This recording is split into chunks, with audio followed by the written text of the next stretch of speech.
Hey everyone, in today's video, I'm going to show you exactly how you can get all Sims 4 DLC completely for free.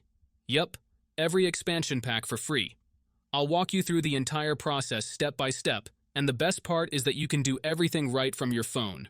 This works on both iPhone and Android, and the whole thing only takes a few minutes. By the end of this video, you'll have Sims 4 DLCs ready to play. First things first, grab your phone and open up your browser. You can use Safari, Chrome, or whatever browser you normally use. Once that's open, head over to twistycoupons.com. When the site loads, scroll through the offers until you see the one that says Sims 4 plus all DLC. Tap on it, and you'll be taken to a page with some details about the offer. You'll see a counter showing how many codes are left, so don't take too long. These tend to go pretty fast. Now, once you click into the offer, you'll notice that the code is locked. Don't worry.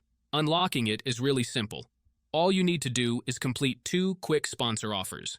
These are completely free and don't require any payment, subscriptions, or anything shady.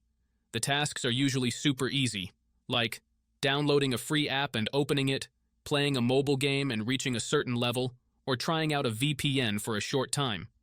Most of the time, this takes about 5 to 10 minutes max. After that, you'll get a code to activate all DLCs in your Sims 4 account. Whether you're on PC, Mac, or console, you'll be able to enjoy all expansions like Cottage Living, Seasons, High School Years, Island Living, and so much more completely unlocked. And if you run into any issues or have questions, just let me know in the comments. I'll try to help you out. Thanks for watching, and I'll catch you in the next one. Peace.